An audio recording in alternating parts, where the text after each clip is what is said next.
Portes ouvertes en vue, écoles, lycées, universités, faites-vous connaître. Sur Comtoise Radio, parlez directement aux parents de vos futurs élèves. Un message clair, un impact local. Contactez-nous sur l'appli Comtoise Radio ou sur notre site web.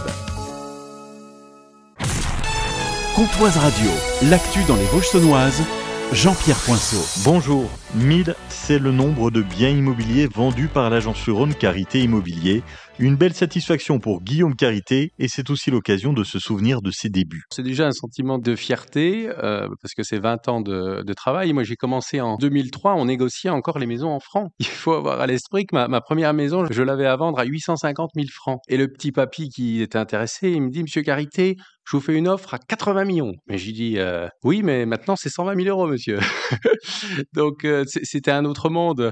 On signait les compromis de vente sur 4 pages sur le capot de la voiture. Aujourd'hui, on a des dossiers de 250 pages. Donc, tout a évolué.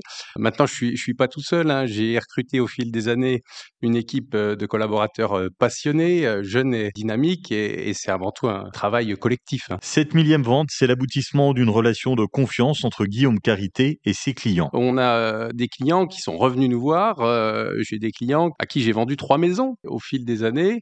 Et ils voulaient pas Carité Immobilier, ils voulaient Guillaume. Parce que c'était vraiment l'accompagnement. Il faut avoir à l'esprit que, en tant qu'agent immobilier, on n'est pas seulement là pour négocier un prix et trouver un acquéreur. On a aussi vraiment un accompagnement dans une étape importante qui est quand même l'achat d'une vie.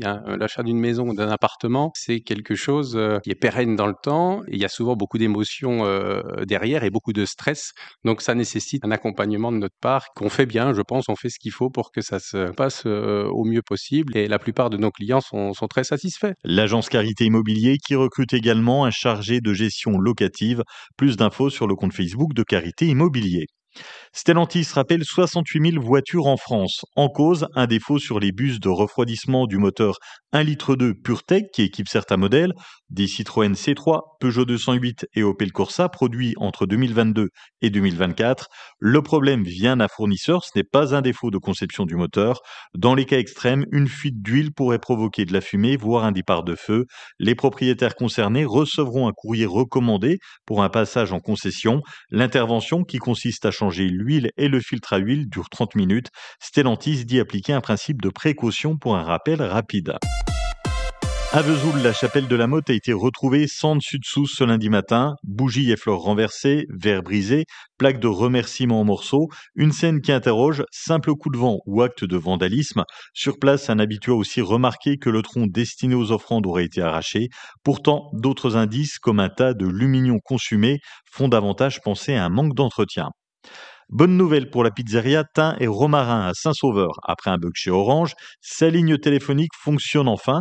Depuis son ouverture, le 30 décembre, son numéro sonnait chez un autre usager.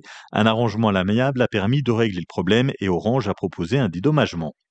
À Saint-Bresson, la suppression d'une classe à l'école communale est définitivement actée. Le tribunal administratif de Besançon a rejeté la requête du maire qui contestait cette décision, prise à la rentrée 2023. Les enfants suivent désormais les cours dans une classe unique, de la maternelle au CM2, une organisation qui inquiète certains parents, notamment en cas d'absence de l'enseignant. Pour le tribunal, avec seulement 21 élèves inscrits, l'effectif reste conforme aux normes nationales. Ce week-end, au gymnase des Meurices de Luxeuil-les-Bains se déroule la deuxième phase qualificative individuelle pour les championnats de France d'haltérophilie 2025. 45 athlètes luxoviens tenteront de décrocher leurs billets samedi et dimanche. Allez les soutenir, c'est de midi à 19h, l'entrée est gratuite. La pilote haute-saunoise Karine Richard reçoit le titre de championne féminine de course de côte de la Ligue de Bourgogne-Franche-Comté. C'est la deuxième année consécutive que la pilote licenciée à la Zaluron est couronnée de ce titre. Et puis cet après-midi, de 15h30 à 19h30, se déroule un don du sang à Conflans-sur-Lanterne, à la salle polyvalente. Cet après-midi, nous avons de belles éclaircies et 10 degrés au maximum. 6 à Plombières-les-Bains, 8 à Lure, Roy, Radon et Chapendu, Luxeuil, Saint-Loup, 9 degrés à Sceaux et Crevenay, 10 degrés à Vesoul. Demain, de la grisaille le matin, quelques éclaircies l'après-midi avec des averses tout au long de la journée et 9 degrés au mieux. Passez un excellent mercredi sur Comtoise Radio.